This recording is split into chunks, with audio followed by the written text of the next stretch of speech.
अस्सलाम वालेकुम, good morning. Welcome कयूं था ख़ूबसूरत प्रोग्राम मॉर्निंग विद आवाज़ में। अवां सभिनी खे हिकु दफ़ो ॿीहर ॾाढो ज़बरदस्त प्रोग्राम में भलीकार। मां अवां जी पंहिंजी मेज़बान बाक़ पीरज़ादा, मूंसां गॾु मुबशिर अधु सुतल अधु जाॻल, पर बहरहाल मुबशिर सुबुह थी वियो आहे। नाज़रीन वरितो आहे। कहिड़ा हाल आहिनि तव्हांजा? अल्हम्दुलिल्लाह जी बहितरीन। छो जो प्रोग्राम असांजो शुरू थी वियो आहे त जेका असां अधु सुतल अधु जाॻियल जी कंडीशन में हुआसीं, हाणे असां जाॻी विया आहियूं ताकी असां पंहिंजे नाज़रीन खे बि जॻाए सघूं ऐं हुनजी सुबुह खे बहितरीन एनर्जेटिक अंदाज़ में जेको आहे तब्दील करे सघूं। अवां खे मॉर्निंग विद आवाज़ में भलीकार चऊं था नाज़रीन। हिकु दफ़ो ॿीहर नओं प्रोग्राम नवनि उर्माननि मौज़ूअनि सां गॾु अची वियो आहे, जंहिंजो तव्हांखे शिदत सां इंतज़ारु हाणे ख़तमु थी वियो आहे। उहो इंतज़ारु अचो त प्रोग्राम जो आगाज़ कयूं था। इहे जो खोड़ सारियूं ॻाल्हियूं तव्हां सां कंदासीं। बिल्कुलु ईअं ई आहे। ऐं अॼोको ॾींहुं 19 अगस्त अरबा जो ॾींहुं आहे ऐं 19 अगस्त जेको आहे इंटरनेशनली वर्ल्ड ह्यूमैनिटेरियन डे जे हवाले सां सेलिब्रेट कयो वञे थो, जेके यूनाइटेड नेशन ऐं WHO जे पारां बि डिक्लेयर कयो वियो आहे त अॼोको ॾींहुं वर्ल्ड ह्यूमैनिटेरियन डे आहे। बाबा इंसानियत जी ख़िदमत कयो ऐं उहे माण्हू जेके कुदरती आफ़तुनि में या वरी जेके रेस्क्यू जी टीम हूंदी आहे, काफ़ी अहिड़ा मामला अहिड़ा इदारा हूंदा आहिनि जेके मुश्किल वक़्त में हेल्प कंदा आहिनि। उन्हनि इदारनि जा जेके बि एम्प्लॉइज़ हूंदा आहिनि उन्हनि सभिनी खे अॼु ट्रिब्यूट्स ॾिनो वेंदो, छो त अॼोको ॾींहुं उन्हनि जो ॾींहुं आहे। छो त उहे समूरी ज़िंदगी हिकिड़े इन ख़ासि अहद ऐं हिकिड़े इन ख़ासि मक़सद ते उहो जेको आहे सो डेडिकेटेड हूंदी आहे उन्हनि जी ज़िंदगी ऐं समूरी ज़िंदगी उहे जेको आहे मुश्किल वक़्तनि में माण्हुनि जी मदद कंदा आहिनि। अॼोके ॾींहं में ओड़नि माण्हुनि खे जेको आहे सो हिकिड़ो ख़ासि ट्रिब्यूट ॾिनो वेंदो ऐं मां चाहींदसि तव्हांजे आसे पासे में जेके बि अहिड़ा माण्हू आहिनि जेके तव्हां ॾिसो था त हमेशह मदद जे लाइ अॻियां हूंदा आहिनि, चाहे राह हलंदे को जानवर हुजे, का ॿिली हुजे, को कुतो हुजे, उन खां गॾोगॾु इंसाननि सां बि हेल्प कनि था, उन्हनि जी मुश्किल में कमु अचनि था, को दुखे खे मानी खाराइनि था, को जेको आहे सो कंहिं बि क़िस्म जी हेल्प कनि था माण्हुनि सां। त अॼोको ॾींहुं उन्हनि माण्हुनि जो ॾींहुं आहे। बिल्कुलु ईअं ई आहे नाज़रीन। समाजी वर्कर जेको हूंदो आहे मुआशरे जे सुधार लाइ कमु कंदो आहे, मुआशरे में फलाह बहबूद जे लाइ कमु कंदो आहे ताकी उतां जा जेके माण्हू आहिनि, ग़रीब गुरबा मिस्किन जेके माण्हू आहिनि, उन्हनि जी ज़िंदगी में का बहितरी अची सघे। अव्हांखे ॿुधाईंदा हलूं त यूनाइटेड नेशन पारां हीउ ॾींहुं हर साल 19 अगस्त ते सेलिब्रेट कयो वेंदो आहे। 2008 खां हिन ॾींहं जी शुरूआति थी ऐं बुनियादी तौर ते हिन ॾींहं खे मल्हाइण जे लाइ जेको वाक़ियो यादि कयो वेंदो आहे, जिन खे ख़ासि ट्रिब्यूट पेश कयो वेंदो आहे दुनिया जे तमामु समाजी वर्करनि सां गॾु, उहो इहो आहे त 2003 में इराक जे हिकु केनाल होटल में बम धमाको थियो हुयो, जंहिंमें 22 समाजी वर्कर जेके इराक में उन दौरान हलंदड़ जंग में एज़ अ समाजी वर्कर तौरु मुख़्तलिफ़ मुल्कनि तां विया हुया, यूनाइटेड नेशन पारां विया हुया, उहे हुते वर्किंग करे रहिया हुया, उन होटल ते उहे रिहाइश पज़ीर हुया। त उन्हनि खे हिकिड़े दहशतगर्दी जे धमाके में निशानो बणाए करे उन्हनि खे मारियो वियो, शहीद कयो वियो, जंहिंमें 22 समाजी वर्कर शहीद थी विया ऐं उन सां गॾोगॾु तक़रीबन 100+ जेके माण्हू हुया उहे ज़ख़्मी थी विया, जंहिंमें यूनाइटेड नेशन जो जेको स्पेशल रिप्रेज़ेंटेटिव हो सार्गियो वेरी डे मेलो, उहो बि जेको आहे जांबर न थी सघियो। त बुनियादी तौर ते 2008 में यूनाइटेड नेशन में इहा करारदाद पास थी त सॼी दुनिया में खोड़ सारा अहिड़ा समाजी वर्कर कमु कनि था पिया जेके दहशतगर्दी जे वाक़ियातनि में सैलाब अची वियो, को बि अहिड़ा हादसा कुदरती आफ़त थी विया, उन में हेल्प आउट करण जे लाइ कमु कंदा आहिनि। वरी बाज़ औक़ात अहिड़ो हूंदो आहे त उन्हनि वाक़ियातनि में उन्हनि जी ई ज़िंदगी हली वेंदी आहे। जीअं पाकिस्तान में तव्हां ॾिसो ख़ैबर पख़्तूनख्वा में जॾहिं बि सैलाब वग़ैरह ईंदो आहे त माण्हू कश्तियूं खणी करे रेस्क्यू करणु वेंदा आहिनि, त बाज़ औक़ात उहा पूरी कश्ती ॿुॾी वेंदी आहे, उहो जेको समाजी वर्कर हूंदो आहे पाण बि पंहिंजी ज़िंदगी विञाए वेंदो आहे। त उन्हनि तमामु माण्हुनि खे ट्रिब्यूट पेश करण जे लाइ ऐं उहे सभु माण्हू जेके वॉलंटियरली जेको आहे इंसानियत जी ख़िदमत करणु चाहिनि था ऐं कनि था पिया नंढे नंढे अंदाज़ में, बुनियादी तौर ते अॼोके ॾींहं में उन्हनि खे ख़राज तहसील पेश कयो वेंदो आहे। त आवाज़ टीम जी सॼी सथ बि अॼोके ॾींहं ते सभिनी ॾिसंदड़नि खे ऐं जंहिंजे अंदरि हिकिड़ो काइंडनेस हार्ट मौजूदु आहे, जेको कंहिं न कंहिं जॻह ते किथे न किथे कमु करे रहियो आहे, असां उनखे बि पंहिंजे पारां ख़राज तहसील कयूं। बिल्कुलु ईअं आहे, छो त असल मक़सदु हिन ॾींहं खे सेलिब्रेट करण जो इहो आहे त इंसानियत खे बरक़रार रखियो वञे। अक्सर असां इहो सोचींदा आहियूं त असांजो छा वञे, किथे अगरि कोई मुसीबत में आहे त भला असां छो पंहिंजे घर मां निकिरूं, असां छो पंहिंजो टाइम उनखे ॾियूं, असां छो पंहिंजो टाइम ज़ाया कयूं उन्हनि खे मदद करण जे लाइ, पर असल में इहो टाइम ज़ाया कोन हूंदो आहे, इहो अव्हांजो हिकिड़ो पेबैक थींदो आहे, अव्हांजो लाइफ में हिकिड़ो किरदारु आहे, हिकिड़ो मौक़ो आहे जेको कुदरत जी तरफ़ां हिकिड़ी आज़माइश अव्हांजे अॻियां ईंदी आहे। ऐं जेको आहे सो अलाह साईं बि इहो ॾिसणु चाहींदो आहे त ॾिसूं त हीउ भला हिन वक़्त में जॾहिं हिनखे अपॉर्चुनिटी बि मां ॾिनी आहे, मौक़ो बि मां ॾिनो आहे, त हे हुन माण्हूअ जी मदद करे थो की न नथो करे। इहो ॾाढो ज़रूरी आहे त असां इंसानियत जे बारे में केतिरी हमदर्दी रखूं था, इंसाननि सां जॾहिं मिलूं था त उन्हनि खे केतिरो कुर्ब ऐं केतिरी निवड़त सां हलूं था। ज़ाहिर आहे काफ़ी अहिड़ा माण्हू हूंदा आहिनि जेके वाइट कॉलर्स हूंदा आहिनि, उहे जॾहिं उन्हनि वटि फाइनेंशियली को मसइलो हूंदो आहे, जॾहिं उन्हनि सां कोई बि कंहिं बि क़िस्म जो इशू हूंदो आहे, त उहे वरी ओपनली चई बि कोन सघंदा आहिनि। त असांजा उहे मिट माइट, असांजा उहे पाड़े ओड़े वारा जेके तव्हां सम्झो था त उन्हनि जी थोरी सिचुएशन जेका आहे उहा चैलेंजिंग हली रही आहे, उन जा वक़्त जेके आहिनि उहे ॾाढो ॾुखियो थो गुज़रे, तव्हांजो जेतिरो थी सघे तव्हां उन सां उन हिसाब सां हेल्प करे सघो था।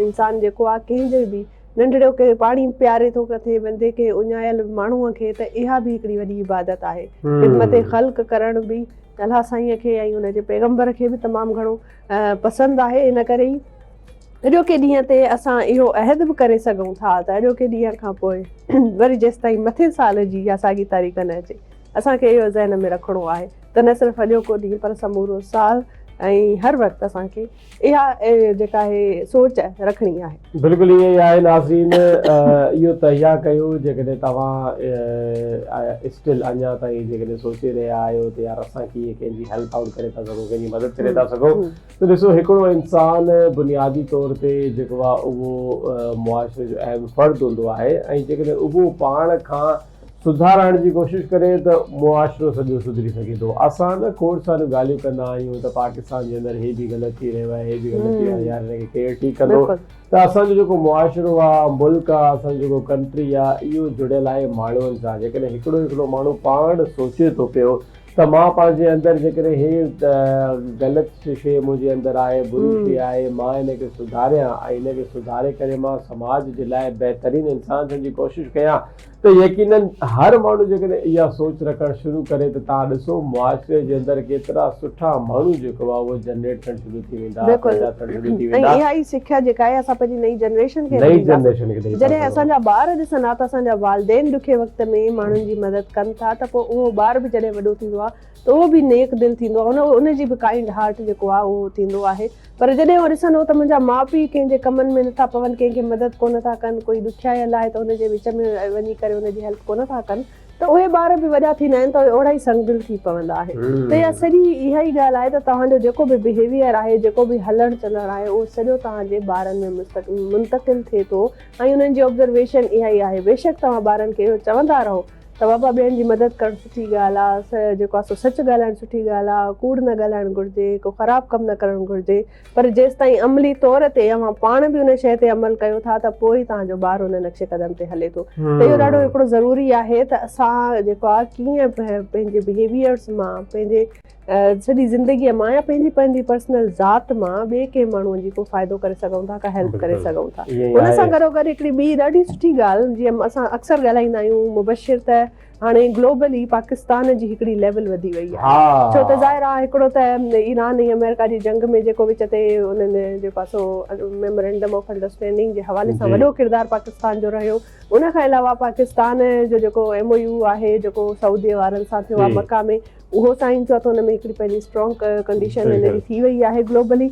हाणे वरी हिकिड़ी ॿी ख़बर अची वई आहे त जेका इंटरनेशनल कंपनी आहे गूगल, उन्हनि पंहिंजी ऑफिस पाकिस्तान में बि ठाहे वरिती आहे। हाणे असां वटि पाकिस्तान में गूगल जी ऑफिस आहे, हिते असां पंहिंजा एम्प्लॉइज़ पंहिंजे पाकिस्तानी जेके आहिनि उहे हुते अप्लाई करे सघनि था। ज़ाहिर आहे जॾहिं पाकिस्तान में ऑफिस आहे त उतां जा एम्प्लॉइज़, हुते माण्हुनि जी हायरिंग थींदी, जंहिंजी वजह सां हिकिड़ो नौजवान ऐं यूथ जी जेका असांजी यूथ आहे उन्हनि जे लाइ हिकिड़ो वॾो चांस आहे, हिकिड़ी वॾी अपॉर्चुनिटी आहे, ॾाढो प्लस पॉइंट आहे। बिल्कुलु ईअं ई आहे नाज़रीन, इलाही सुठी अपडेट कल्ह नज़र आई असांजे मुल्क में। कल्ह खोड़ सारी सुठी ख़बरनि मां हिकिड़ी इहा बि असांखे सुठी ख़बर मौसूल थी मिली असांखे त इस्लामाबाद जे अंदरि वज़ीर आज़म शहबाज शरीफ़ सां गॾु गूगल जो नाइब सदर आयो आहे ऐं हुन पाकिस्तान में प्रॉपरली गूगल पाकिस्तान जो ऑफिस शुरू करे छॾियो आहे। ऐं कल्ह हुनजी इफ़्तिताही तक़रीब थी जंहिंमें वफ़ाक़ी वज़ीर IT शिज़ा फ़ातिमा बि मौजूदु हुई ऐं अमेरिका जी सफ़ीर बि मौजूदु हुई।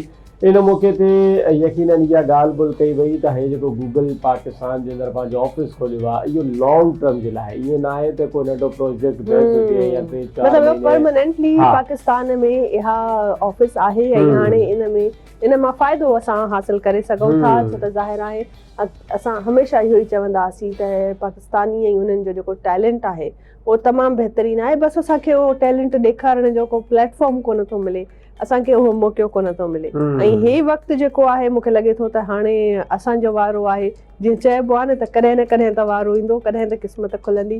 त हाणे अॼुकल्ह जे ॾींहंनि में पाकिस्तान जे लाइ तमामु घणियूं ख़ुशख़बरियूं असां ॿुधूं था पिया ऐं नौजवाननि जे लाइ ऐं यूथ जे लाइ क़िस्मत खुली चुकी आहे, घणो कुझु एक्सप्लोर करे सघिजे थो। सो इन करे इहो असां वटि मौक़ो आहे ऐं ॾाढी सुठी इहा जेको इनिशिएटिव आहे मां सम्झां थी त असांजी हुकूमत पारां कीअं उन्हनि इहा ॻाल्हि सम्झी ऐं ईअं उन्हनि इन ते एफर्ट्स कया। असांजी जेके बि इदारे जा जेके माण्हू वेठा आहिनि, जेके डिसीजन मेकर्स आहिनि, जेके एफर्ट कनि था पिया, उहे ग्लोबली माण्हुनि सां वञनि था, सिर्फ़ु इन करे त पाकिस्तान जी जेका ग्लोबली सूरत हाल आहे, जेका कंडीशन आहे उहा हिकिड़ी इम्प्रूव थिए। जेको हिकिड़ो स्टिग्मा आहे त पाकिस्तान में पाकिस्तानी कीअं अॻिते छो न वधा आहिनि, त हाणे उहो वक़्तु अची वियो आहे त असां इहो साबित करे सघूं था त पाकिस्तान में ऐं पाकिस्तानी नौजवान जेके आहिनि हर फील्ड में अॻियां आहे। बिल्कुलु ईअं ई आहे नाज़रीन, हिकिड़ी ॻाल्हि असां ॿुधंदा हुयासीं त पाकिस्तान जी जेका नेशन आहे हुनखे डिजिटल नेशन थियणु घुरिजे, त हाणे असां डिजिटल नेशन पाकिस्तान जी तरफ़ अॻिते वधी रहिया आहियूं। असांखे नज़र बि अची रहियो आहे गूगल जे पाकिस्तान अचण सां गॾु जेके ॻाल्हियूं ॿ टे असां जे साम्हूं अचनि थियूं पयूं, सिर्फ़ु इहो न आहे त हिते एम्प्लॉइज़ वधंदा, उते माण्हू हायर थींदा, कमु कंदा, बल्कि खोड़ सारा गूगल सां रिलेटेड न असांजा टेक्निकल इशूज़ हूंदा हुया। तव्हां ॾिसो बाज़ औक़ात हाणे सॼो ज़मानो जीमेल जे मथां हले थो पियो, गूगल जे मथां हले थो पियो, त असां जॾहिं पंहिंजी जीमेल वग़ैरह ठाहींदा आहियूं, हिते पाकिस्तान जे अंदरि खोड़ सारा यूट्यूबर्स हुया, खोड़ सारा स्टार्टअप कंदड़ माण्हू हुया, जन जूं जीमेल्स अकाउंट्स वग़ैरह हैक थी वेंदा आहिनि अक्सर औक़ात, या अक्सर औक़ात को नओं स्टार्टअप शुरू कयो वेंदो आहे टेक्निकली तौर ते टेक्नोलॉजी खे इंट्रोड्यूस कराईंदे, त उन में बि को प्रॉब्लम्स ईंदियूं आहिनि। त पोइ वरी छा करिणो पवंदो त गूगल खे हेड ऑफिस में अमेरिका वग़ैरह में जेको आहे असां उनखे ईमेल्स वग़ैरह कंदा हुयासीं, बिल्कुलु ईअं ई आहे। हाणे हुनजे लाइ इलाही बेनिफिट इहो सुठो थी वियो आहे त हाणे असां गूगल जे ऑफिस में वञी करे बाक़ाइदा फेस टू फेस वेही करे पंहिंजो मसइलो बि डिस्कस करे था सघूं, ऐं उतां जा जेके माण्हू हूंदा, जेके बि उते कमु करण वारा आहिनि, उहे असांखे प्रैक्टिकली तौर ते आगाही बि ॾींदा, रहनुमाई बि कंदा असांजी। ऐं हाणे इहो स्टार्टअप स्टार्ट थी चुको आहे त जेके बि असांजी यूथ असांखे ॾिसी रही आहे, जेकॾहिं तव्हां स्टिल हुनजो इंतज़ारु करे रहिया हुयो त यार मां को कमु शुरू कयां, वरी को मसइलो अची वञे त मां कीअं कंदमि गूगल सां राबितो, त हाणे भाईजान तव्हांजा जेके बि इहे बहाना हीला हुया इहे ख़तमु थी विया आहिनि। स्टार्ट कयो अॼु खां वठी करे उथो ऐं पंहिंजो किरदारु डिजिटल नेशन पाकिस्तान में इंट्रोड्यूस करायो, शामिलु करायो, ताकि तव्हां बि हिन टेक्नोलॉजी का फ़ाइदो खणी करे हिन पाकिस्तान खे अॻिते वधाइण में तव्हांजो बि किथे न किथे नंढो किरदारु शामिलु। बिल्कुलु ईअं ई आहे। ऐं मुबशर अक्सर असां इहो सोचींदा आहियूं न सुबुह सां त इंसानु जॾहिं बि अॻिते वधे थो सोचे थो त अॻु में ई न असां नेगेटिव एस्पेक्ट्स ॾिसंदा आहियूं, हिकिड़ी साइकी आहे। हाणे अगरि मां चवंदमि त मां चांहि ठाहियां त मां अॻु में इहो न ॾिसंदमि त चांहि ठाहींदमि त चांहि ॾाढी सुठी ठहंदी, मतिलबु हिकिड़ी ऑटोमेटिकली इहे ख़्याल ईंदा आहिनि त वरी उथां, वरी वञा, वरी बाबा चांहि ठाहियां, वरी उते बीहां किचन में, गर्मी आहे या उहा, अॻु में इहे नेगेटिव ख़्याल ईंदा आहिनि, इहे नॉर्मल आहे। त इन करे नेगेटिव ख़्याल अचण जी जेका सुस्ती आहे उहा थियणु मतिलबु महसूसु थियणु या नॉर्मल आहे, पर हा तव्हां उन खां बीट कीअं था कयो, तव्हां उन खां कीअं था कम्पीट कयो ऐं पंहिंजे पाण खे कीअं वधीक जेको आहे सो इन फील्ड में या कंहिं बि फील्ड में अॻिते वधाए था, त थोरो पाण ते जेको आहे महिनत करण जी ज़रूरत आहे। अदरवाइज़ असां वटि हाणे अपॉर्चुनिटीज़ आहिनि ऐं असां वटि हाणे काफ़ी घणा मौक़ा जेके आहिनि उहे फराहम कया वञनि था पंहिंजे यूथ खे ऐं असांजे माण्हुनि खे, त असां अॻिते वधी सघूं था ऐं दुनिया में ग्लोबली पंहिंजे मुल्क खे रिप्रेज़ेंट करे सघूं था। सो बहरहाल ॾाढो बहितरीन इहे ॻाल्हियूं आहिनि। सुबुह सुबुह सां मूंखे ॾाढो मज़ो ईंदो आहे जॾहिं मां अहिड़े क़िस्म जी का बि ख़ुशख़बरी ॿुधंदी आहियां, का सुठी ख़बर ॿुधंदी आहियां। मुंहिंजी कोशिशि हूंदी आहे त असां अव्हां सां इहे ॻाल्हियूं शेयर कयूं, छो त ज़ाहिर आहे जेके असांजा नाज़रीन असांखे जॉइन कनि था उन्हनि जी बि इहा हूंदी आहे ऐं उन्हनि खे यकीन हूंदो आहे त बाबा अॼु ॾिसूं था त बाख ऐं मुबशर कहिड़ी नई सुठी ॻाल्हि असां सां। वरी इन सां सुठी ॻाल्हि हिकिड़ी ॿी बि बाख अपडेट कंदा हलो पंहिंजे नाज़रीन खे, त गूगल जो जेको चैट जीपीटी जेमिनाई आहे, जेको जेमिनाई स्टूडेंट्स जे लाइ इहो पैकेज ऐलान कयो आहे त तव्हां पंहिंजे स्टूडेंट ID कार्ड रजिस्टर कराए जेमिनाई जी premium membership free of cost वठी था सघो पूरे हिकु साल ओ वाओ ज़बरदस्त, इहा त ॾाढी सुठी वीडियो ॻाल्हि आहे। जनरेट करे था सघो, पिक्चर बिल्कुलु। जनरेट करे था सघो, वेबसाइट जनरेट करे था सघो, ये ॿियूं खोड़ सारियूं शयूं था सो जेमिनाई खां। इहो टाइम अची वियो आहे जॾहिं असां पाण AI सां कोलेबरेट करे तरक़ी करे सघूं था। हा। सो दुनिया जो मैदान असां सभिनी जे अॻियां खुलियल आहे। नंढड़ी साई वठूं था, साई खां पोइ वरी हाज़िर थियूं था। अहिड़ियूं सुठियूं ऐं बहितरीन ॻाल्हियूं ऐं असां अञा वधीक शेयर कंदासीं। सो किथे न वञो, असां सां गॾु रहिजो। मॉर्निंग विद आवाज़ में दफ़ो ॿीहर हाज़िर थींदासीं।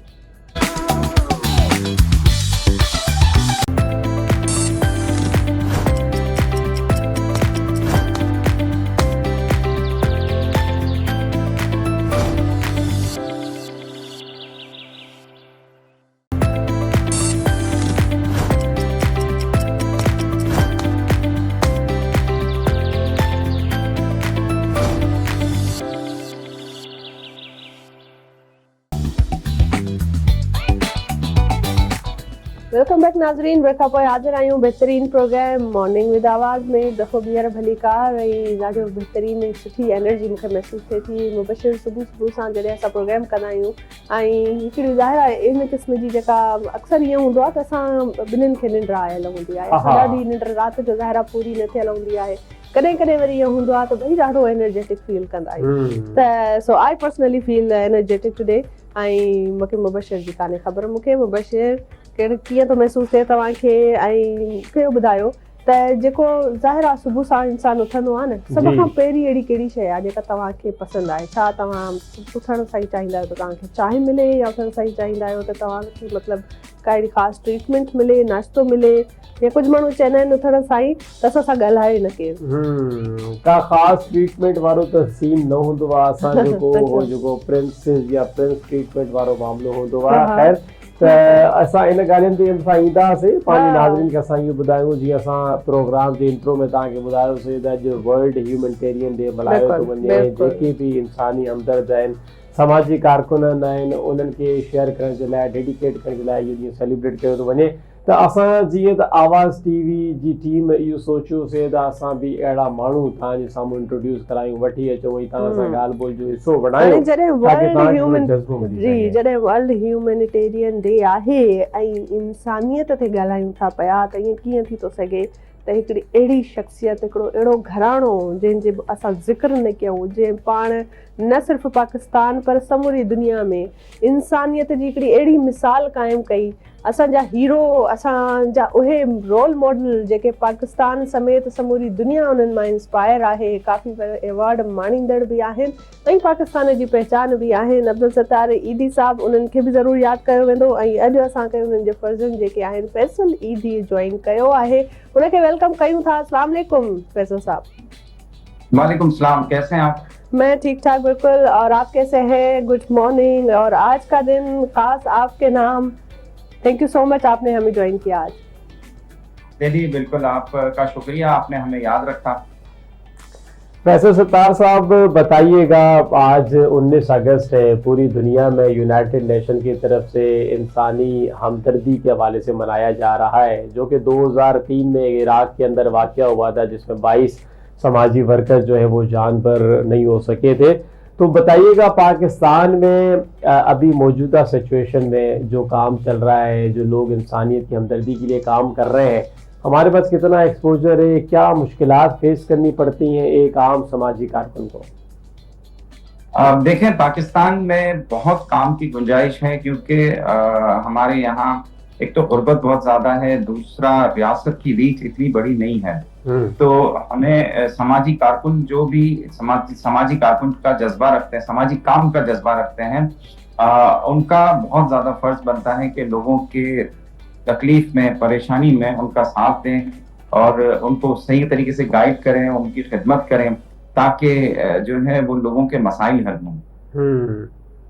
बिल्कुल ठीक है। फैसल साहब, ये बताइएगा कि जब अब्दुल सत्तार ईदी साहब, यकीनन अल्लाह ताला उनको जवाल रहमत बख्शे, उन्होंने भी बड़ा इंसानियत के लिए काम किया। 1957 में उन्होंने एक एम्बुलेंस खरीद के काम शुरू किया। तो कभी लगता था कि ये एक एम्बुलेंस का सफ़र आज पाकिस्तान का इतना बड़ा नेटवर्क बन जाएगा कि आज हम जहाँ भी देखते हैं ईदी फाउंडेशन के अलावा शायद ही हमें कोई और NGO इस तरह काम करती हुई नजर आती है। बिल्कुल ऐसे ही। और इसके साथ में चाहूंगी आप ये भी बताएं कि कैसे देखिए उन्होंने कुछ महसूस किया, और पहली एम्बुलेंस जब स्टार्ट की तो जाहिर है उस वक्त ये तो नहीं सोचा था, लेकिन आहिस्ता आहिस्ता इतना बड़ा नेटवर्क बन गया। तो ये जो पहला कदम उठाना होता है वो कितना मुश्किल होता है? ये ईदी साहब से जो हम बात सुनते थे, ईदी साहब ने कभी भी इंसानियत का जो दामन है अपने हाथ से नहीं छोड़ा और हमेशा इंसानियत के लिए काम करते रहे। कभी भी उन्होंने तासुब नहीं रखा, कभी भी इन्होंने तफरीक नहीं रखी, कभी भी इन्होंने तकसीम का जो है वो सोच रखी नहीं। तो अल्लाह ताला ने जो है वो इनका हमेशा साथ दिया और तमाम तर मखलूक अल्लाह की, चाहे कोई भी किसी भी धर्म से ताल्लुक रखती हो, जो है वो ईदी साहब ने उनका जो है वो साथ दिया और जो भी काम किए उसमें कभी भी कोई तफरीक नहीं रखी। तो अल्लाह ताला ने इनकी इन खिदमात को जो है वो पसंद किया और इनका इतना साथ दिया कि आपने जैसे कि बताया 1954 में 1954 में पहली सेकेंड हैंड एम्बुलेंस ली थी ईदी साहब ने, गालिबन 2200 रुपए की, और उस पे ही एम्बुलेंस चलाना सीखे ईदी साहब, क्योंकि उनको गाड़ी चलाना नहीं आती थी। गाड़ी चलाना सीखे और 22 साल तक अकेले एक एम्बुलेंस उन्होंने चलाई। दिन हो रात के 3 बजे 2 बजे हो, और कोई भी किसी को भी जरूरत पड़ती वो आता ईदी साहब को उठाता और एम्बुलेंस मतलब एम्बुलेंस के लिए ले जाता। तो लोग याद करते हैं, अभी भी जो है वो आते हैं तो कहते हैं कि मैं जब छोटा था तो ईदी साहब जो है वो उन्होंने मेरे पापा को या मेरे नाना को या मेरी दादी को खुद एम्बुलेंस चला के हॉस्पिटल छोड़ा था। तो वो लोगों को याद है और उसी याद की वजह से ईदी साहब को आज भी जो है वो लोग चंदा देते हैं। तो अल्लाह ताला की इस ईदी साहब के इस अमल को अल्लाह ताला ने पसंद किया, लोगों ने पसंद किया और अल्लाह ताला ने लोगों के दिलों में बात डाली कि जो है ईदी साहब की मदद करनी है, और उन्हीं की मदद से ये इतना बड़ा नेटवर्क बना पूरे पाकिस्तान में। जो है वो इसका कोई भी ऐसा शहर नहीं है जहाँ पे ईदी सेंटर ना हो और लोगों की खिदमत ना कर रहा हो। बिल्कुल। फैसल साहब ये बताएं, ईदी सेंटर में ना सिर्फ ये कि आप मरीजों को जो है एम्बुलेंस की सर्विसेज देते हैं, उसके अलावा छोटे बच्चे जो लोग छोड़ जाते हैं गलियों पे, आप उनकी परवरिश करते हैं। काफ़ी ऐसे लोग जो बेघर हैं, आप उनको एक शेल्टर देते हैं। तो ये सारे मामलात जब आप कर रहे हैं और सोसाइटी में जब निकल रहे हैं तो कैसा महसूस होता है? क्या उसमें कोई बेहतरी आई है इस तरह के जो है, क्योंकि हर रोज कोई ना कोई मुस्तहिक आपको मिलता होगा ना? जी, हमारा तो नेटवर्क चल रहा है। मैं तो जो लोग हमसे फायदा उठाते हैं, जिनको हम मदद करते हैं, खिदमत करते हैं, उनसे तो मेरी मुलाकात भी नहीं होती है। उनमें मेजॉरिटी लोगों से मेरी मुलाकात नहीं होती है। जब इदारा बन जाता है तो इदारे में बहुत सारे लोग जो है वो लोगों की खिदमत में लग जाते हैं। तो जो है वो ईदी साहब का ये बनाया हुआ इंसानी खिदमत का जो मिशन है वो हर शहर के अंदर मौजूद है, लोगों की खिदमत कर रहा है। और मेरी भी यकीनन मुलाकातें होती हैं कुछ ना कुछ लोगों से, लेकिन मेजॉरिटी लोगों से नहीं मुलाकात होती। और वो बेचारे कोई शेल्टर होम में है तो कोई एक्सीडेंट की वजह से हमारी खिदमत ले रहा होता है, कोई मिसिंग होने की वजह से भी मदद ले रहा होता है, कोई लड़कियां भाग जाती हैं घरों से नाराज होके, वो भी हमारे पनाहगाह में पनाह लेती हैं। और फिर 2, 4, 8, 10, 15 दिन के बाद जब नाराजियां खत्म हो जाती हैं तो हम वापस से उस फैमिली को एक कर देते हैं। और ये डेली बुनियादों पे इस तरह के काम चलते जा रहे हैं। ठीक है, बिल्कुल ठीक है। अच्छा फैसल साहब, मैं पूछना चाहूँगा क्योंकि पाकिस्तान में ये बहुत बड़ा मसला है। एक तो यहाँ पर इंसानों को ये बताना कि इंसानियत के लिए काम करना, समाजी वर्कर बनना कितना मुश्किल मरला होता है। फिर मुझे याद आ रहा है कि 2013 में कोयटा में जब अलमदार रोड पर 2 ब्लास्ट हुए थे, जिसमें ईदी के जो रजाकार थे वो भी 4 रजाकार जो है वो शहीद हो गए थे। आप क्या समझते हैं जब इस तरह के वाक़यात में समाजी कारकुन जो है वो फौत हो जाता है या शहीद हो जाता है, उसके बाद काम करना कितना मुश्किल होता है? लोगों को कन्विंस करना है कि वो अपने आप को वॉलंटरीली इस फील्ड में पेश कर सकें, तो इसको कैसे आप एड्रेस करेंगे पाकिस्तान में?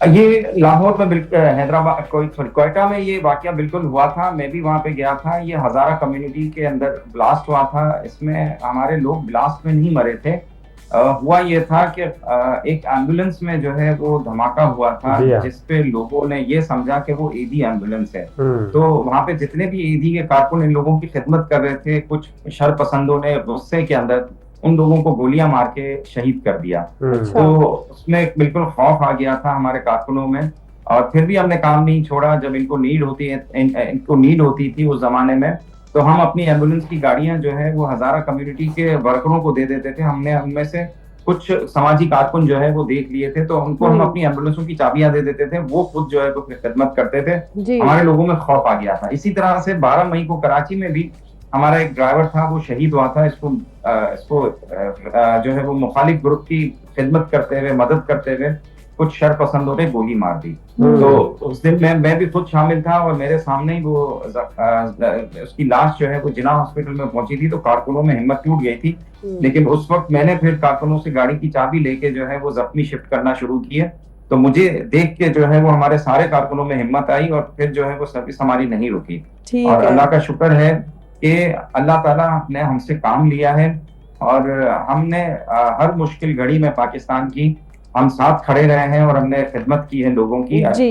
जो है वो शायद यही एक मुमकिन है, यही एक वजह हो जो अल्लाह ताला को पसंद आती हो, लोगों को बिल्कुल। पसंद फैसल आती है, साहब, मुझे जिसकी वजह बताएं से कि जाहिर है आपने ऐसे घराने में आंख खोली है, बचपन आपका गुजरा है, और ईदी साहब जो खुद इंसानियत की एक बहुत बड़ी मिसाल है, तो आपको कोई बचपन का ऐसा कोई वाकया अगर याद हो तो मैं चाहूंगी आप हमारे नाज़रीन के साथ शेयर करें, जब पहला कोई दर्स आपको आपके वालिद साहब ने दिया हो इंसानियत के लिए, कि मतलब वो पहला एक छोटा सा अमल, क्योंकि ज़ाहिर है शुरुआत हमेशा छोटे अमल से होती है, किसी को पानी पिलाना, किसी को जो है रोड क्रॉस करवाना, अगर आपको याद हो तो पहला ऐसा कौन सा आपने ज़िंदगी में अमल किया था जो आपके वालिद साहब ने आपको गाइड किया था कि बेटा ये करो, इसी से आपको तसल्ली मिलेगी, यही इंसानियत है, यही चीज़ जो है परवरदिगार को भी पसंद है।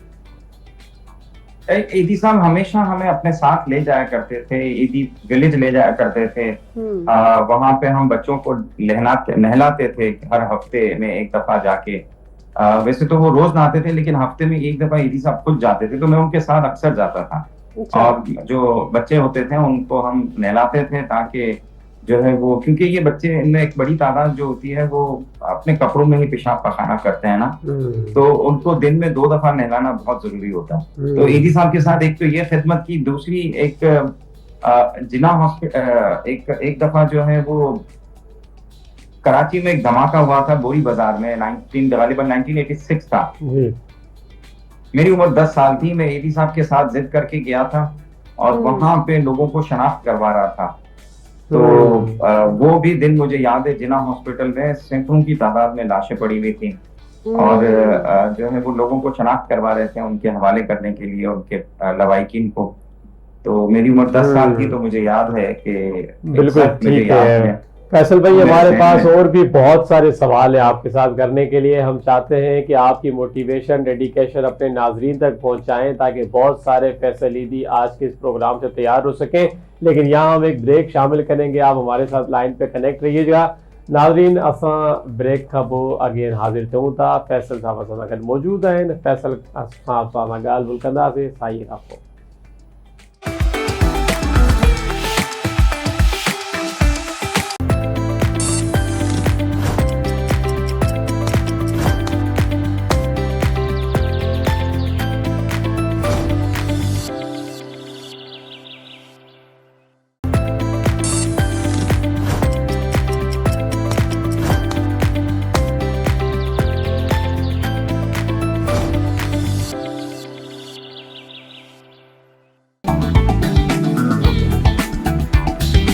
वेलकम बैक नाज़रीन, भली कार चऊं था हिकु दफ़ो ॿीहर मॉर्निंग विथ आवाज़ में प्रोग्राम जारी हो सारी आहे। अॼु इलाही ख़ूबसूरत प्रोग्राम आहे। या 14 अगस्त जे हवाले सां असां पंहिंजी आवाज़ टीवी जी सॼी 7वीं वर्ल्ड ह्यूमैनिटेरियन डे खे सेलिब्रेट कई रही आहे। इन्हीअ जे हवाले सां असां सां गॾु अॼु मौजूदु आहिनि फैसल सत्तार ईदी, जेके कंहिं बि तारुफ़ जा मोहताज न आहिनि, ऐं हुननि असांखे टाइम ॾिनो आहे। त फैसल साहब सां असां हाल वाल वरी शुरू कंदासीं। फैसल साहब, आपको एक दफ़ा फिर खुश आमदीद कहते हैं। ब्रेक के बाद हम दोबारा हाजिर हो चुके हैं। हम जानना चाहेंगे अपने नाजरीन के लिए ऐसी कौन सी मोटिवेशन आप हमारे साथियों को, नाजरीन को देना चाहेंगे? कोई भी फैसल भाई, हमने देखा है हादसा हो जाए कोई रोड पे या कोई धमाका वगैरह हो जाए, पाकिस्तान बड़ा अरसा दहशतगर्दी का शिकार रहा, ब्लास्ट वगैरह होते रहे, तो जहां आम बंदा जाने से घबराता था, फौरन ब्लास्ट के बाद हमें पता होता था वहां लाशें नजर आएंगी, वहां जख्मी लोग नजर आएंगे, आओ चीखो पुकार नजर आएगी, तो आप एक आम समाजी वर्कर को कैसे मोटिवेट करेंगे कि वो किस तरह अपना दिल गुर्दा मजबूत करके वहां पर जाके वो वॉलंटरली काम कर सकता है? क्योंकि मैं अगर अपनी बात करूं तो यानी कि शायद मेरे साथ अगर कभी रोड पे एक्सीडेंट होता है तो मुझे तो अपना खून देख के चक्कर आ जाते हैं। तो ये कौन सा जज्बा कैसे होगा ताकि लोगों को कोई ऐसी डेडिकेशन मोटिवेशन मिल सके आपको? और क्या आपको ये लगता है कि वो कुछ सामाजिक कारकुन जो होते हैं ना, उनको ये बताने की जरूरत नहीं होती, ये इनमें अल्लाह ताला ने इनमें ताकत दी भी होती है, इनमें जज्बा होता है, हिम्मत होती है। वो मुश्किल से मुश्किल हालात के अंदर खुद जा रहे होते हैं जहां से लोग बाहर की तरफ निकल रहे होते हैं, भाग रहे होते हैं। तो ये जो है वो सामाजिक कारकुन होता ही यही है कि अगर कोई तकलीफ में है तो मैं जाऊं, उसकी मदद करूं। तो मतलब क्या ये खास लोग जो है वो अल्लाह पाक खुद ही चुनते हैं? ये एक एलिमेंट हर किसी के अंदर नहीं होता, क्या आप ये कहना चाह रहे हैं? ये कुछ लोगों में होता है, ये कुदरती तौर पे भी आता है, फैमिली से भी आता है, और जो है वो दूसरों से इंस्पायर होके भी आता है। तो समाजी काम तो एक देखें, इसी से ही जो है वो पॉलिटिक्स होती है। जो सामाजिक कारकुन होते हैं, जब वही लोग जब दिन रात लोगों की खिदमत कर रहे होते हैं और फिर समाजी जो इलाके के लोग होते हैं खुद उनको कहते हैं कि आप सियासत में आए, और वो सियासत में आते हैं तो उस इलाके की फलाह बहबूद होती है। रिवायती सियासतदानों को वो हटा के उनकी जगह लेते हैं, तो वहाँ पे लोगों के बहुत सारे मसाइल हल होना शुरू होते हैं। ठीक है, और लोग ओन करते हैं उनको। ठीक है फैसल साहब, ये बताइए, जैसे आपने ज़ाहिर है अपने वालिद साहब के साथ कुछ लम्हात जो गुजारे, जो आपको याद रह गए, आपने हमारे साथ शेयर किए, लेकिन आजकल क्या होता है, जैसे किसी का अगर छोटा बच्चा है और वो सोसाइटी में कोई एक्सीडेंट हुआ है, बाहर कहीं हुआ है और वो उसकी मदद के लिए जा रहा है, तो माएँ ही रोक देती है कि बेटा तुम नहीं जाओ, तुम्हें ना कुछ हो जाए।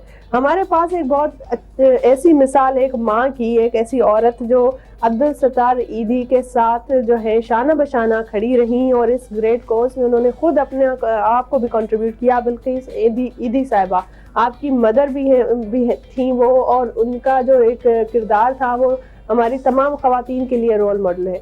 आपको कुछ याद है कि बचपन में वो आपको क्या रोकती नहीं थी, या वो और आपको मोटिवेट करती थी कि बेटा जाओ और जो है वालिद साहब के साथ जाके इस तरह खिदमत करो? वो क्या आपको उनके साथ के कौन से ऐसे लम्हात हैं जो हमारे साथ आप शेयर कर सकते हैं? जी, सबसे बड़ी एक बात मेरी मम्मी की आज तक मेरे दिमाग में बैठी हुई है, वो ये बात है कि जब हम छोटे थे, तकरीबन 9 साल 10 साल के थे, 8 साल 9 साल के, और हम इतनी सारी गाड़ियां देखते, इतने लोग हमारे ईदी साहब के लिए काम कर रहे होते थे, तो मम्मी ने एक दफा मुझे बिठा के जो है वो बात की और समझाया कि बेटा इतनी गाड़ियां हैं, इतनी एम्बुलेंसेज हैं, इतने लोग हैं, इतनी जगह हैं हमारी, ये हमारी नहीं है, हम इसके सिर्फ अमानतदार हैं, हम इसके रखवाले हैं, हम इसके चौकीदार हैं, ये हमारी नहीं है। ये जहन में कभी भी नहीं सोचना कि ये हमारी मलकियत है और हम इतने जो है वो हमारी सारी मलकियत है। तो मम्मी ने ये वाज़ेह तौर पे कहा, और ये बात आज तक मेरे जहन में बैठी हुई है, और यही बात मैंने अपने बच्चों से भी कही है कि ये अमानत है, इसके हम चौकीदार हैं, हम सिर्फ रखवाले हैं, हमें इसको सही इस्तेमाल करना है, जिनकी अमानत है उसके लिए। तो आज मेरे बच्चे भी जो है वो इसी तरीके से, ये मेरी वालदा की तरफ से मुझे दी हुई बात थी, और ईदी साहब की भी यही तरबियत थी। तो उन्होंने कहा कि ये हमारी जाती मलकियत नहीं है, हमेशा से जहन में रखना है। तो यही एक सबसे बड़ी वजह है कि आज हम इसको हम अपने आप को यहाँ पे बैठे हुए एक अमीन के तौर पे देखते हैं, हम एक रखवाले की तौर पे देखते हैं, हम एक जो है वो अमानतदार की तौर पे अपने आप को देखते हैं, और ये अमानत लोगों तक पहुंचानी है। जी बिल्कुल। फैसल साहब, ये बताइए, क्या आप, जाहिर है जब इंसान का दिल और नियत साफ हो और जब कोई खिदमत करता है और उसको रिटर्न में वो चीज़, वो अप्रिसिएशन नहीं मिलती है, आपके ऊपर काफ़ी लोगों ने तनकीद भी की, काफ़ी माजी में आपने जो है इस चीज़ का सामना किया, फिर कैसा महसूस होता था कि जाहिर है जब आपकी नीयत साफ है, आप लोगों की मदद के लिए बाहर निकले हैं, लेकिन फिर जब आप ही पे तनकीद की जाए, तो इस हवाले से हमें बताएं फिर कैसा महसूस होता है? देखिए, तनकीद उस वक्त होती है जब आप काम कर रहे होते हैं, और तनकीद आपको नई एनर्जीज देती है, तो आपको तवानाई देती है। अच्छा। और आपके मुखालिफिन आपको ऐसा महसूस करती हैं कि आपके मुखालिफिन को आपकी तनकीद करना पड़ी, इसका मतलब आप काम सही कर रहे हैं। बाज़ औक़ात आपकी गलतियां होती हैं जिससे आपको सीखने का भी मौका मिलता है। तो ये दो वजूहात होती हैं कि बाज़ औक़ात आपकी अपनी गलतियां होती हैं, बाज़ औक़ात गलतियां ना होने पे भी आपको तनकीद किया जाता है। तो वो आपकी जो है वो कामयाबी है। और जब आपकी गलतियां होती है उसमें आपको सीखना चाहिए कि हम किस तरीके से अपने आप को बेहतर करें और इन खामियों को, इन गलतियों को दूर करें। ईदी साहब की भी यही अप्रोच थी और हमारी भी यही सोच है कि हमें अपनी तनकीद को जो है वो गौर से देखना चाहिए, और अगर वो हकीकी हमारी गलती की वजह से है तो उसको तस्हीह करनी चाहिए। बिल्कुल ठीक है। फैसल भाई, मैं जानना चाहूँगा इमरजेंसी रिस्पॉन्स सिस्टम जो है वो हमारा अभी मौजूदा दौर में कितना बेहतर हुआ है? क्योंकि मुझे याद पड़ रहा है 2017 में जब लाल शहबाज कलंदर की मज़ार पे ब्लास्ट हुआ, उन्हीं दिनों में कुछ एम्बुलेंसेज ऐदी की 22 वो कस्टम्स क्लियरेंस की वजह से बंदरगाह पे खड़ी रही, जिसपे आपका स्टेटमेंट था कि अगर हमारी एम्बुलेंसेज बर वक्त क्लियर हो जाती और पहुंच जाती तो मजीद जानें बचाई जा सकती थी। अब हम देखते हैं कि हुकूमत की तरफ से भी बहुत सारे इदारे बनाए गए, रेस्क्यू 1122 है। ये तमाम चीज़ें बनने के बाद अब ईडी के ऊपर काम का लोड ज़रा कम हुआ है और मौजूदा इमरजेंसी रिस्पॉन्स सिस्टम कितना बेहतर हुआ है कि हमारे लोग ज़रा कम्फर्ट हो सकते हैं। हाँ बिल्कुल, इश्यूज तो आते हैं। कस्टम्स जो है वो पाकिस्तान के हालात इतने खराब हैं कि वो तो खैराती इदारों से भी अब टैक्स लेना चाहते हैं। हालांकि बरतानिया में हमारा ही इदारा मौजूद है, बहुत सारे इदारे मौजूद हैं, लेकिन आप जितना चंदा मिलता है बरतानिया में, हुकूमत भी उसमें शेयर डालती है। और पाकिस्तान उल्टा है कि खैराती इदारों के सदक़े ज़कात की रकम पे पाकिस्तान में टैक्स वालों की नजर होती है कि इससे भी हम टैक्स वसूल कर लें, जो कि गलत है, नहीं होना चाहिए। इससे जो है वो इदारे कमजोर होते हैं और पजीराई जो है वो कम मिलती है, और ये काफी अरसे से जो है ना ये चीजें चल रही हैं। खैर जो है जहां तक खिदमत का सवाल है तो हमारे काम में पता नहीं क्यों कमी नहीं आती। हालांकि इतनी ऑर्गेनाइजेशंस माशाल्लाह से 1122 पंजाब में बहुत जबरदस्त काम कर रही है, सिंध में 1122 भी जो है वो बहुत जबरदस्त, देही इलाकों में जहाँ पे हमारी एक डिस्ट्रिक्ट के अंदर 4 गाड़ियां हैं तो उन लोगों की माशाल्लाह से 15-15 गाड़ियां हैं, लेकिन फिर भी लोगों की खिदमत की इतनी ज्यादा जरूरत है कि ये भी कम पड़ती हैं। और हमारे काम में कोई कहीं पे भी कमी नहीं आई है, हमारा काम वैसे ही चल रहा है। ठीक है फैसल साहब, अल्लाह पाक और आपको हिम्मत दे कि आप इसी तरीके से इसी जो है पैशन के साथ काम करते रहें और आपकी जो आइंदा आने वाली नस्ल है वो भी आप ही के नक्शे कदम पे और अब्दुल सत्तार ईदी साहब के नक्शे कदम पे चले। थैंक यू सो मच, आपने हमें ज्वाइन किया, बहुत शुक्रिया। Thank U for being with us. बहुत शुक्रिया। बिल्कुल नाज़रीन, ये फैसल सत्तार ईदी जेके यकीनन के तारुफ जा मोहताज नाहिन, असां के उन जे टाइम दिनो वर्ल्ड ह्यूमैनिटेरियन डे जे हवाले सां असां अॼु के ॾींहुं सेलिब्रेट करे रहिया आहियूं। इन हवाले सां तव्हांखे मोटिवेशन ॾेई रहिया आहियूं त ख़िदमत इंसानियत जो जज़्बो पंहिंजे अंदरि पैदार कयो, शुरू कयो अॼु खां कमु, ताकि ईंदड़ वक़्तु बहितर थी सघे। बिल्कुल ईअं ई आहे। ऐं प्रोग्राम में हींअर न्यूज़ ब्रेक जो टाइम थी वियो आहे, सिलसिलो जारी सारी आहे, पर न्यूज़ ब्रेक जो टाइम आहे, सो न्यूज़ ब्रेक वठूं था। हेडलाइंस ॿुधो, न्यूज़ ॿुधो, वरी साई खां पोइ असां हाज़िर थींदासीं।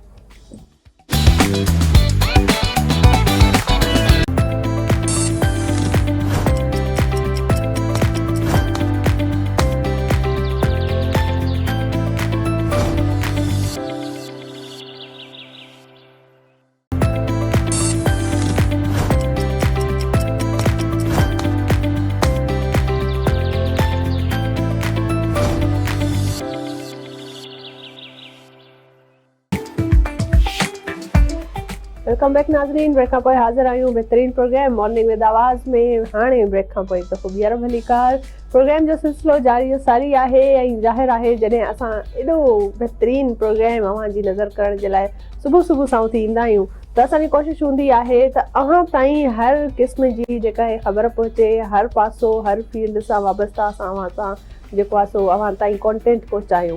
ऐं हींअर जेको आहे ज़ाहिर आहे असां एंटरटेनमेंट जे हवाले सां थोरो ॻाल्हाईंदासीं, छो त जॾहिं ॾींहं जी सुठी शुरूआत थींदी आहे न मुबशिर, त इंसान जो मूड सुठो थी वेंदो आहे। ऐं जॾहिं मूड सुठो थी वेंदो आहे त पोइ कोशिशि हूंदी आहे त अहिड़नि माण्हुनि सां मिलिजे, अहिड़नि माण्हुनि सां ॻाल्हाइजे जेके अञा असांजे मूड खे बहितर करे वठनि, अञा असांजो जेको ॾींहुं जेको आहे उन्हनि सां ॻाल्हाइण खां पोइ सुठो गुज़रे। ईअं ई हिकिड़ा बहितरीन आर्टिस्ट आहिनि, उन्हनि असांखे जॉइन कयो आहे, छो त अक्सर असां चवंदा आहियूं त मौसीक़ी जेका आहे रूह जी ग़िज़ा आहे, पर रूह जी ग़िज़ा उनखे इन करे ई चयो वेंदो आहे त उनजी का ख़ासि ॿोली न आहे, उन ते के सरहदूं कोन्हनि, को बॉर्डर लाइन न आहे। अव्हां ॾिसो तव्हां किथे बि कंहिं बि मुल्क जी का बि ट्रेडिशनल का फोक का बि मौसीक़ी ॿुधो था, इंस्ट्रूमेंट ॿुधो था, बेशक उन ते ॻाइण वारो को गीत को लफ़्ज़ को शाइरी न हुजे न, पोइ बि हुन में अव्हांखे हिकिड़ी फीलिंग्स महसूस थींदियूं आहिनि, त इहो इन करे ई रूह जी ग़िज़ा हूंदी आहे। बिल्कुलु ईअं ई आहे नाज़रीन, मौसीक़ी रूह जी ग़िज़ा आहे त असां कोशिशि कंदा आहियूं पंहिंजे प्रोग्राम में वक़्तन फ़वक़्तन वीक ते तव्हांखे इहा ग़िज़ा मयसर हुजे, इहा असां ॾींदा रहूं। इन करे असां डिफरेंट महिमाननि खे पंहिंजे प्रोग्राम में दावत ॾींदा आहियूं, उहे असां वटि ईंदा बि आहिनि ऐं तव्हां उन्हनि सेगमेंट्स खे इलाही ज़्यादा पसंदि बि कंदा आहियो। त इन करे असां अॼु सिंध जे हिकिड़े नाले वारे फ़नकार खे दावत ॾिनी आहे, जंहिंजी आवाज़ बचपन खां वठी एटलीस्ट मां त ज़रूरु ॿुधंदो आहियां। बिल्कुलु नंढपण खां ॿुधंदा अचूं था, पर छा आहे त कुझु वरी अहिड़ियूं आवाज़ूं हूंदियूं आहिनि जेके उन्हनि जी पहचान थी वेंदी आहे। त जेके जंहिं असांखे जिन आर्टिस्ट जॉइन कयो आहे बहितरीन गुलकार बि आहिनि, पर उन्हनि जे ॻाइण जो हिकिड़ो जेको अंदाज़ आहे न एॾो मुनफ़रिद आहे जो सिर्फ़ु हिकिड़ो मां सम्झंदसि आलाप बि जॾहिं उनजो केरु ॿुधे थो त उनखे सम्झी वञे थो त बाबा हीउ कहिड़ो फ़नकार आहे, हीउ कंहिंजो जेको आहे कलाम आहे। सो बहितरीन फ़नकार आहिनि, ख़ूबसूरत आवाज़ अथनि, गायकीअ में तमामु बहितरीन उन्हनि जो कमु कयो, उन्हनि जा सॉन्ग्स उन्हनि जा गीत असां सिंधी आवाम जेका आहे पंहिंजी टीवियुनि ते बि इंजॉय कयो आहे, उन्हनि जा ऑडियो कैसेट्स ते बि इंजॉय कयो आहे, गाॾियुनि में सफ़रनि में किथे बि ईंदा वेंदा आहियूं त उन्हनि जा गाना उन्हनि जा कलाम जेके आहिनि असां सभई इंजॉय कंदा आहियूं। अॼु उन्हनि असांखे जॉइन कयो आहे मॉर्निंग विद आवाज़ में, भलीकार कयूं था बालक सिंधीअ खे। अस्सलाम वालेकुम। वालेकुम अस्सलाम। बाबजादो मुबशिर भाई, महिरबानियूं, तव्हां मूंखे यादि कयो, ॾाढी ख़ुशी थी। ठीक ठाक, बिल्कुलु असांखे बि ॾाढी ख़ुशी थी। सुबुह सुबुह सां अव्हां जेको असांजे लाइ टाइम कढियो आहे, ऐं जेको आहे मां इहो पुछणु चाहींदसि त तव्हां रेगुलर ई हेॾो अर्ली मॉर्निंग उथिया आहियो की न, अॼु असांजे करे थोरी इहा महिरबानी असां ते थी आहे?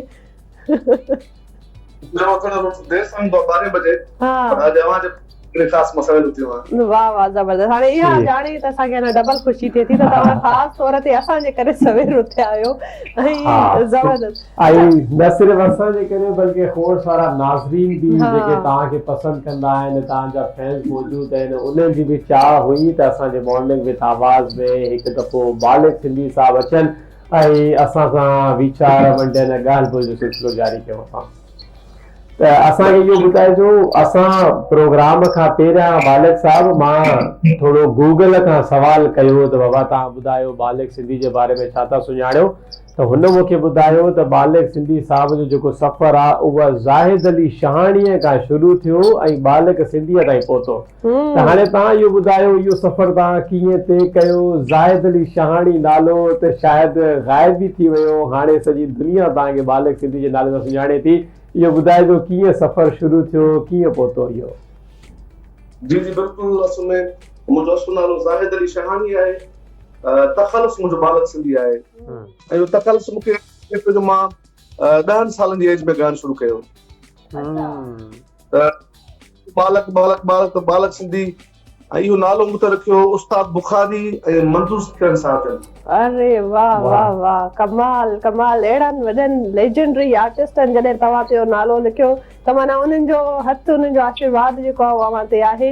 ऐं वाक़ई में अव्हांजो दादू शहर सां तालुक़ त आहे ई, पर दादूअ में वरी अक्सर अहिड़ा हीरा, अहिड़ा जेके स्टार्स आहिनि उहे असांखे मिलंदा आहिनि। असां अगरि ॾिसूं त काफ़ी अहिड़ा बहितरीन असांजा जेके लेजेंडरी आर्टिस्ट आहिनि उहे दादू में आहिनि। छा भला को जादू आहे दादूअ ते, भला इहो कहिड़ो मामिलो आहे? बिल्कुलु, दादू में जादू आहे, हा न? दादू मालिक जी वॾी महिरबानी आहे।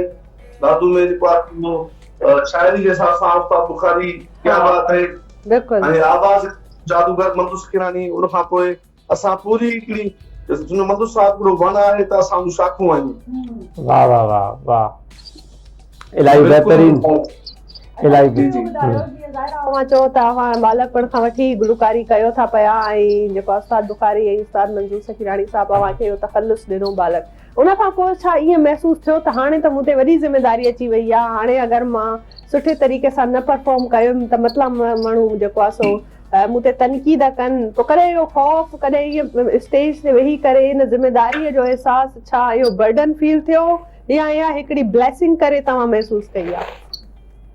न न बिल्कुलु, मूंखे शुरू खां वठी बचपन खां वठी मां ख़ुशनसीब आहियां जो मूंखे उस्ताद पंहिंजे घर में मिलियो। मुंहिंजो बाबा मरहूम बख्शर शहानी साहब जी जेको हिन मौसीक़ी में वॾो जो नालो हो, बेसिकली त हो HST टीचर हुयो, पर उन खां हर साल जो मास्टर हुयो। बाबा साईं जे घर सेखारींदो हो तो मामा मनसूब असां वटि ईंदो हो अक्सर बाबा वटि।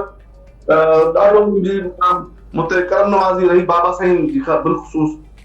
बाबा मूंखे पंहिंजे घर में उस्ताद रहियो ऐं उहो माना मूंखे हर स्टेज ते हर कदम कदम ते जेको कुझु मां आहियां पंहिंजे वाल साहब बाबा बख्शर शान जी करे आहियां, कंहिं मुक़ाम ते आहियां। राग जी सिखे वरिती आहे बाक़ाइदे, माना अॼुकल्ह इस्तेमाल तो जेको फंदर ॻाए थो त का ख़बर कान आहे मां कलाम ॻाए थो कहिड़े राग मां आहे, छा आहे, कहिड़े छाछ मां आहे। बिल्कुलु त लॻंदो आहे मूंखे पंहिंजे घर में उस्ताद मिलियो, मां बाक़ाइदे सिखिया वरिती आहे। त दरिया समुंड आहे, बिल्कुलु कतरो मिली त वॾी ॻाल्हि आहे। बिल्कुलु ईअं ई आहे। बिल्कुलु ईअं आहे। जॾहिं सिखिया हासिल कई, हाणे हिन वक़्त ताईं बि छा तव्हां हुन रियाज़त में अञा ताईं बि आहियो कि न? हाणे तव्हां मतिलबु इन जो छा सिस्टम आहे? छा रियाज़ करणु तव्हां हयात ज़रूरी हूंदो आहे? बिल्कुलु ज़रूरी हूंदो आहे।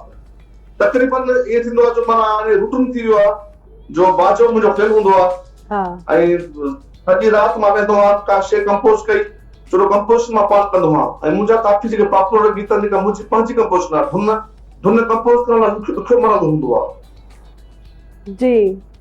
ऐं धुन मुंहिंजो मक़बूल धुनूं आहिनि, यादगिरियूं रहिजी वेंदियूं, तुंहिंजे कमरे जी दीवारुनि ते तस्वीरूं रहिजी वेंदियूं जी। अहिड़ा खोड़ सारा मुंहिंजा गीत मुंहिंजा पंहिंजा कंपोज़ थियल।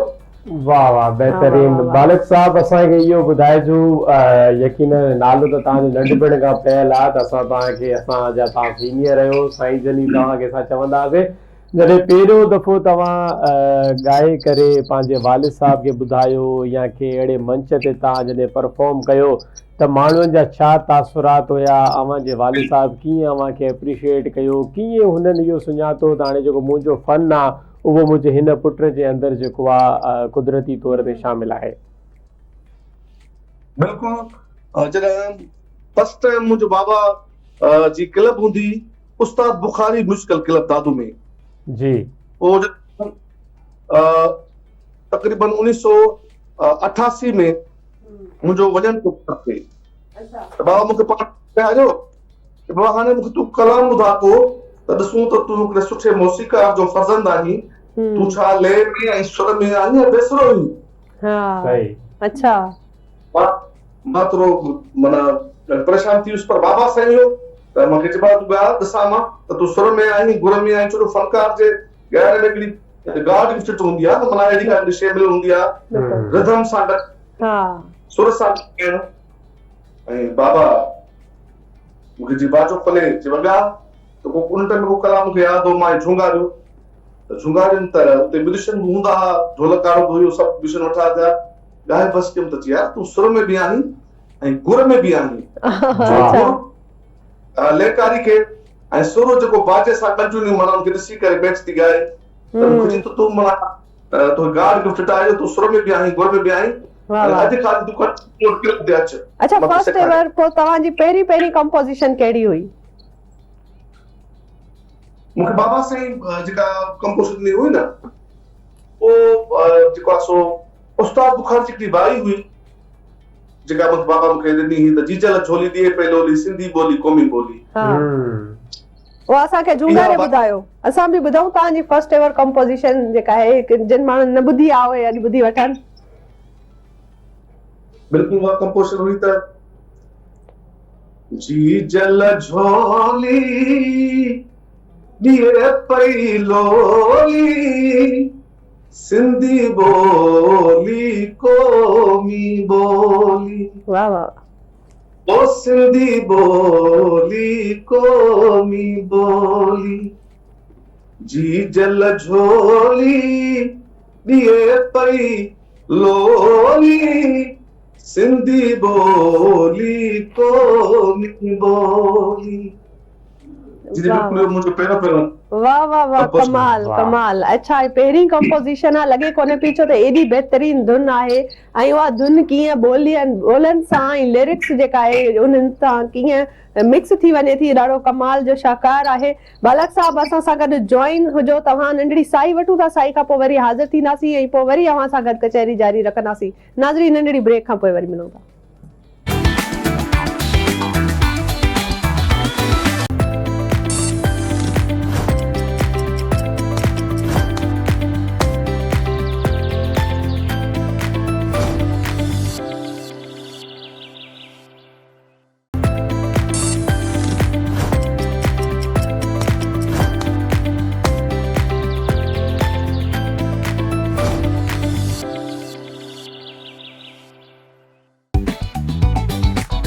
वेलकम बैक नाज़रीन वे खां पोइ हाज़िर आहियूं बहितरीन प्रोग्राम मॉर्निंग विद आवाज़ में हिकु दफ़ो ॿीहर भली कार असां सां गॾु जॉइन कयो आहे बालक सिंधी बहितरीन फ़नकार आहिनि गुलकार आहिनि सिंध में तमामु वॾी हिननि जी फैन फॉलोइंग आहे अॼु उहे असांखे जेको आहे सो जॉइन कयो आहे काफ़ी हुननि खां बहितरीन कचहरी हले पई ऐं अञा बि जारी आहे बालक साहब असांखे ॿुधायो त जॾहिं बि कंहिं कलाम खे कंपोज़ कबो आहे अव्हांजी ज़ाहिर आहे मोस्टली असां ॾिठो आहे त अव्हांजूं पंहिंजूं कंपोज़िशन्स हूंदियूं आहिनि अव्हां पाण कंपोज़ कंदा आहियो पोइ उनजी कंपोज़िशन जे लाइ अव्हांखे जेको आहे सो उहो सिलसिलो मरहलो कीअं थींदो आहे छा अकेलाईअ में वेही कंदा आहियो या का अहिड़ी का महल हूंदी आहे अहिड़ी कीअं आहे कंपोज़िशन कीअं थींदी आहे कीअं तयारु कई वेंदी आहे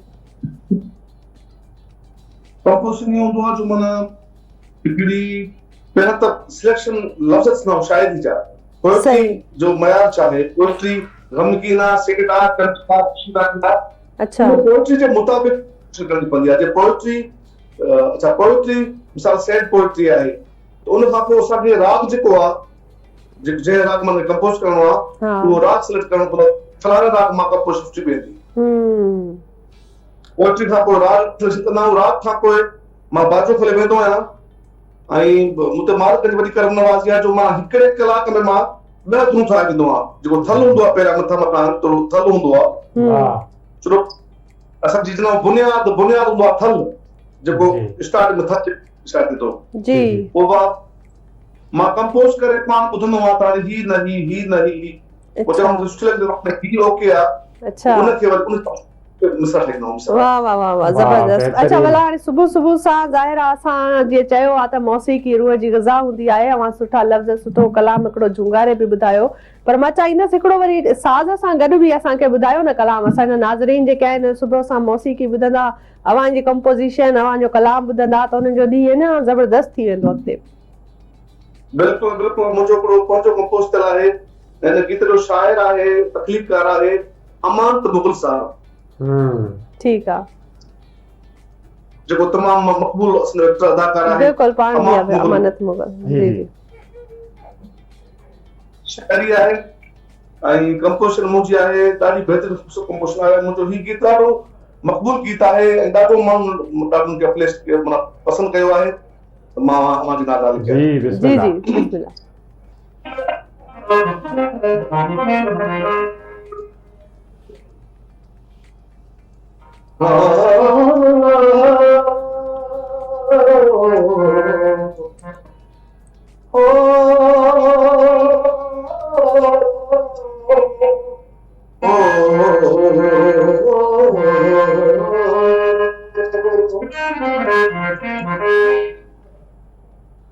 जहती हुसने तू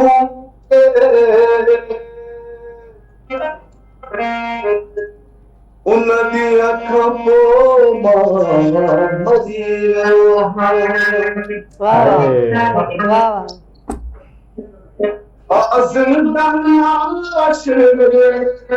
पायो साई जन भीतर जिया भुली वियो वाह यादगिरियूं रहिजी वियूं यादगिरियूं रहिजी वियूं यादगिरियूं रहिजी वियूं यादगिरियूं रहिजी वियूं तुंहिंजे कमरे जी दीवार ते मुंहिंजूं तस्वीरूं रहिजी वियूं यादगिरियूं रहिजी वियूं यादगिरियूं रहिजी वियूं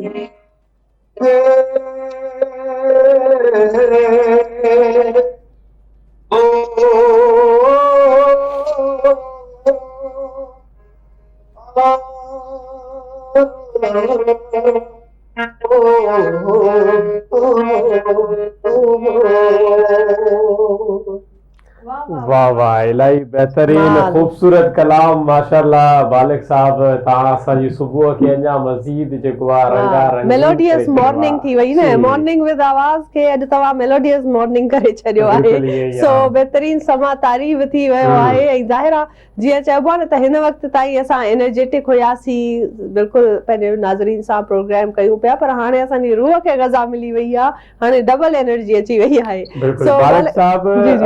मां अव्हां खां पुछा करणु चाहींदुमि इहो ॿुधाइजो तव्हां काफ़ी सालनि खां माशाल्लाह गायकी करे रहिया आहियो अॼु जे दौर में गुलकार ठहिणु आसान थी वियो आहे या ज़्यादा मुश्किल थी वियो आहे अव्हां खे त यकीनन एतिरनि वॾनि वॾनि उस्तादनि मौक़िया ॾिना उस्ताद बुखारी सां गॾु अव्हां टाइम गुज़ारियो मंज़ूर अली सोलंकी सां मंज़ूर सखीरानी साहब मंज़ूर सां सखीरानी साहब गॾु अव्हां टाइम गुज़ारियो बहितरीन अंदाज़ में त अॼोके दौर में तव्हां कीअं था सम्झो जिते सोशल मीडिया जो दौर आहे त गुलकार ठहिणु ज़्यादा आसान थी वियो आहे या ज़्यादा कॉम्प्लिकेटेड थी वियो आहे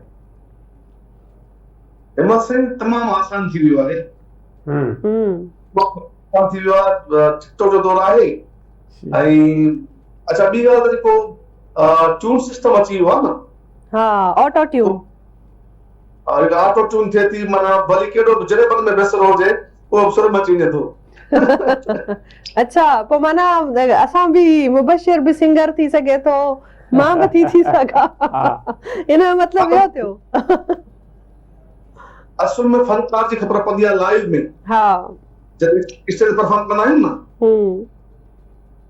हिकिड़ा हूंदा आहिनि जो गानो प्ले करे लिपसिंग कंदा आहिनि हिकिड़ा हूंदा आहिनि साम्हूं जेको आहे सो लाइव ॻाईंदा आहिनि त लाइव में ख़बर पवंदी आहे त घणे ॾींहं सो आहे बिल्कुलु ईअं ई आहे बिल्कुलु ईअं ई आहे त वालिक साहब थोरो ॿुधाइजो पंहिंजी ज़िंदगीअ जे बारे में सिंध में त यकीनन तव्हांखे माण्हू चाहींदा त सिंध खां अलावा दुनिया में किथे किथे तव्हांखे माण्हुनि घुरायो जिते तव्हां परफॉर्म कयो कोई अहिड़ो यादगार इवेंट जेको तव्हांजे ज़हन में वेहिजी रहियो हुजे ॾाढो इंटरेस्टिंग सवाल आहे पर सवाल जो जवाब अवां ॾींदा नंढड़ी साई खां पोइ साई जो टाइम थी वियो नंढड़ी साई वठूं था साई खां पोइ वरी हाज़िर थियूं था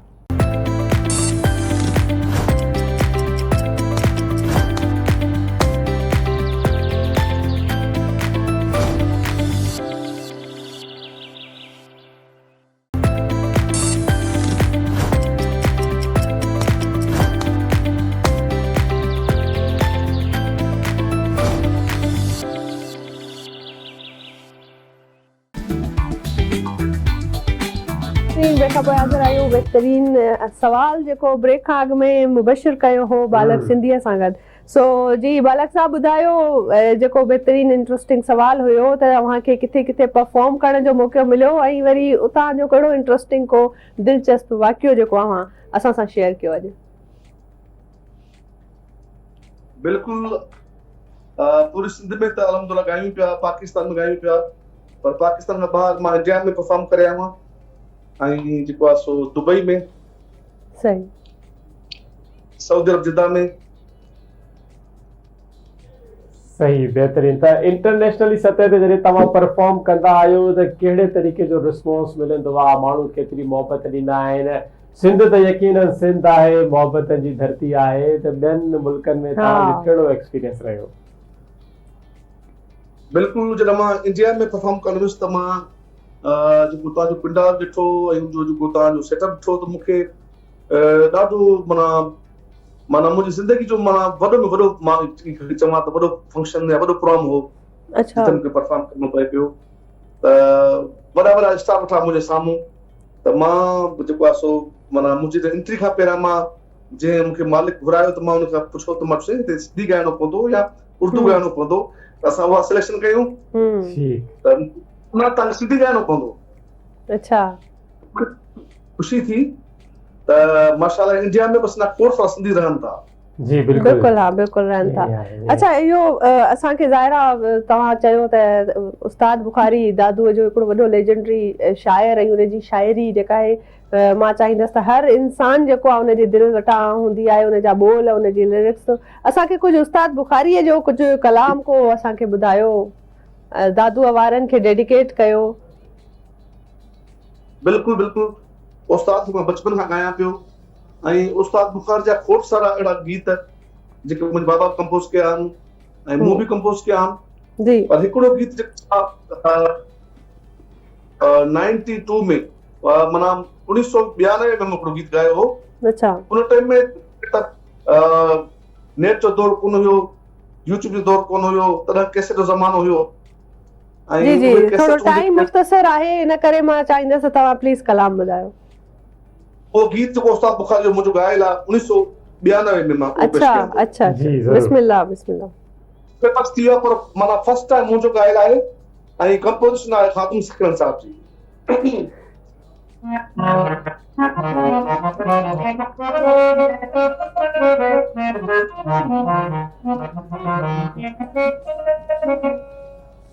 मुझो नालो मुझो नालो मुझो पड़ोसू हसन तो यार वसायो मात चोयानी वाह तुझे यादी तब बात बुखारी प्यार जी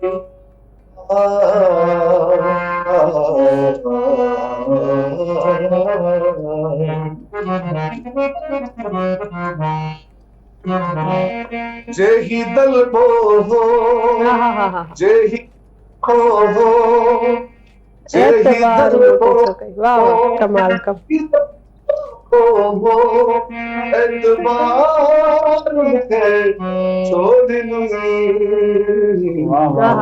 एॾो प्यार मूंखे छो ॾिनई एॾो प्यार मूंखे छो जेही दिल जेही दोखो एतबार मूंखे छो ॾिनई एॾो प्यार मूंखे छो कमाल कमाल कमाल जबरदस्त जबरदस्त बहितरीन कमाल कलाम ऐं बालक साहब thank you so much program जो जेको वक़्तु आहे पुॼाणी ते अचे पहुतो आहे पर ॾाढो सुठो लॻो सुबुह सुबुह सां कंपोज़िशन्स ॿुधी ॾाढा थोराइता आहियूं असां जा तव्हां असांखे जॉइन कयो आहे ईअं ई आहे बालक साहब यकीनन असांजा बि पुराणा सूर था जॻाए छॾिया अवां जी महिरबानी सर अलॻि थोराइता आहियूं अवां असांखे टाइम ॾिनो इंशाल्लाह वरी ॿिए के ॾींहुं तफ़सीली तव्हांजा ॿुधंदासीं कलाम बि ऐं जी बिल्कुलु बिल्कुलु नाज़रीन इहो हुयो अॼु जो प्रोग्राम उमेद आहे तव्हांखे पसंदि आयो हुजो ऐं असां बालक सिंधी साहब सां बि अॼु मुलाक़ात कराई ॾाढो बहितरीन प्रोग्राम रहियो ओवरऑल ॾाढी सुठी वाइब सां गॾु असां प्रोग्राम ख़तमु कयूं था हिकिड़ो एनर्जी तव्हांखे ॾेई हींअर असांजो प्रोग्राम ख़तमु आहे त तव्हांजो समूरो ॾींहुं ॾाढो सुठो गुज़रे असांखे दुआ में यादि रखो सुभाणे वरी अहिड़े ख़ूबसूरत प्रोग्राम सां गॾु हाज़िर थींदासीं अल्लाह हाफ़िज़